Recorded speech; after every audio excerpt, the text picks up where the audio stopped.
I, Dr. H.G. Kataria, working as an assistant professor in Mechanical Engineering Department of BVM. Mechanical Engineering Department of BVM has the various equipments like simple steam engine, compound steam engine, and condenser equipped with steam jet air ejectors. These equipments have the historical values as well as the educational values, because the industrial revolution in 18th century started with the steam engines. So one should have the knowledge about the operation and the working of these equipments. This is a simple steam engine and this is its flywheel. Here the high pressure steam from the boiler enters to a cylinder of an engine, and here it converts the heat energy of the steam into a mechanical work. And from the boiler the high pressure steam enters to the cylinder of this engine, and here the steam expands inside the cylinder using both the sides of the piston alternatively, and the mechanical energy is available at the shaft of the engine.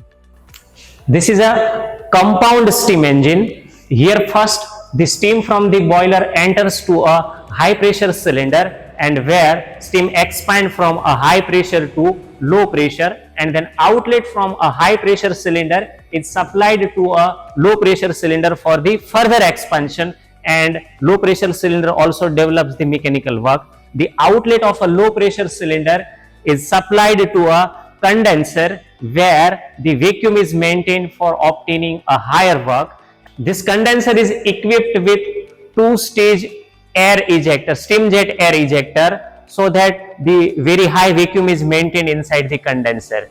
And as the low vacuum is maintained inside the condenser, so the back pressure of a engine reduces, and thereby the more power can be obtained from the engine.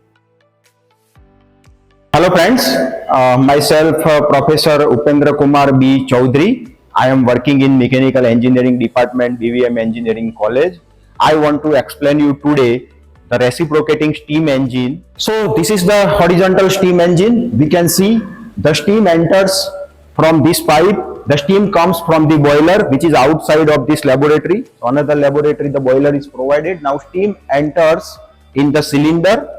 Here in the cylinder, piston is available. Double acting piston is there. So steam enters inside the cylinder in both the sides. So that is called the double acting reciprocating piston.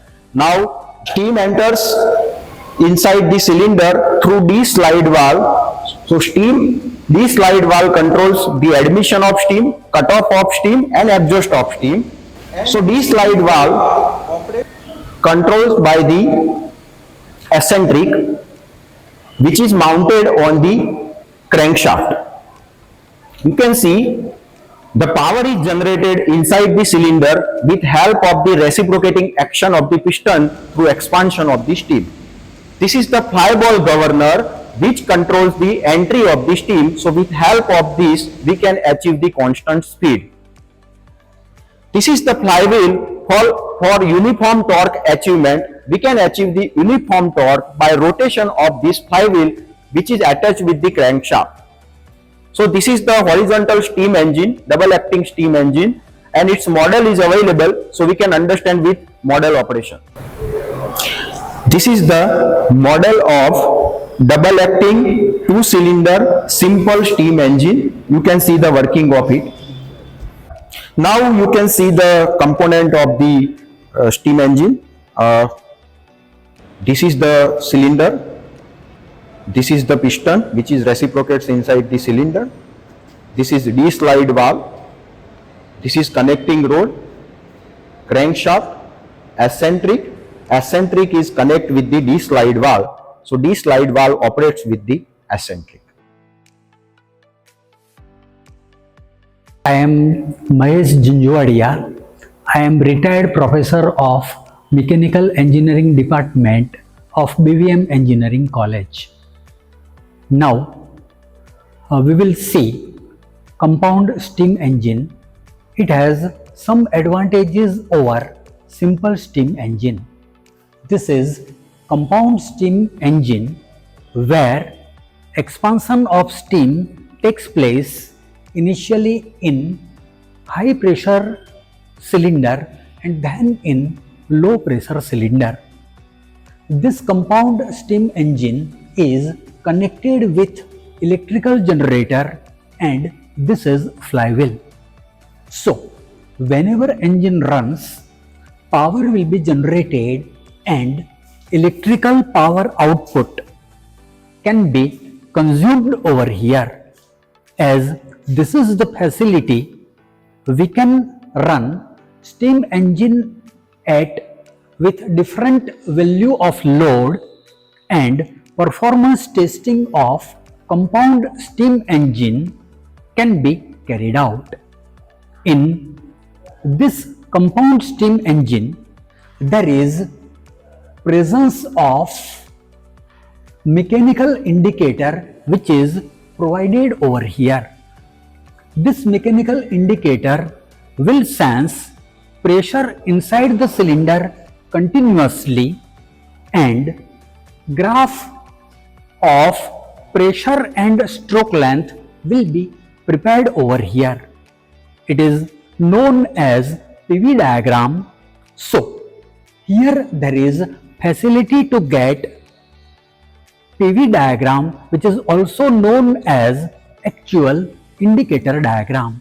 This mechanical indicator will give you actual PV diagram, and from actual PV diagram we can calculate indicated power and mechanical efficiency of engine can be calculated. Now this compound steam engine has some advantages over simple steam engine. In compound steam engine, we will have relatively smaller amount of condensation loss of the steam, and this engine will give us a uniform output torque. Myself, Dr. J.P. Hadia, I am working as an assistant professor in Mechanical Engineering Department, Birla Vishwakarma Mahavidyalaya. This is the cell and tube type condenser. Yes, we know the function of the condenser to condense the steam which is coming from the steam engine, to recover the feed water which is supplied to the boiler, and to increase the work output of steam engine. Now, in order to condense the steam, cooling water is needed. You can see here the cooling water is supplied to the condenser with help of this centrifugal pump, and this cooling water absorbs the heat from the steam, and steam is condensed inside the condenser, and then cooling water is come out from the condenser. In order to maintain the low pressure in the condenser, continuously air is removed. Here the air is removed with help of steam jet air ejector. Here the steam jet air ejector is used in the two stages. You can see here the stage 1 and stage 2. Now steam jet air ejector uses the live steam which is coming from the boiler. You can see here the pipe of the steam which is coming from the boiler, and it supplies the steam to the first stage of air ejector. When the steam passes through this nozzle, at the throat the low pressure is created, and due to the low pressure, automatically air from the condenser it sucks and it mixes with the steam, and then this mixture is passes through the diversion portion where pressure of the mixture is increased, and then this mixture is entered in the intercooler where it is cooled down with help of condensate which is coming from the condenser. You can see here the outlet pipe of the condensate which is coming from the condenser. It is supplied with help of centrifugal pump. You can see here it supplied to the cooler and it cool down this mixture.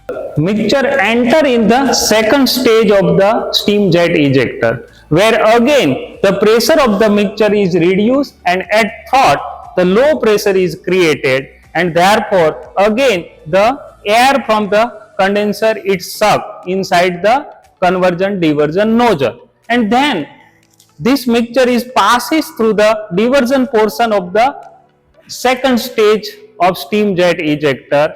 Again it's supplied to the after cooler where it cool down and air is separated from this cooling process. It come out to the atmosphere with help of this pipe, and condensate coming from the cooler it's supplied to the measuring tank. Hello friends, my name is M.I. Khatri. I am associate professor working in mechanical engineering department since 1991. What you have seen, that is the working of the steam engines, that is the reciprocating engines, but this technology now it is obsolete and that is replaced by the turbines. So from the working and of the steam engine, the student will come to know the power of the steam and how to get the power from the steam by steam turbine. Thank you.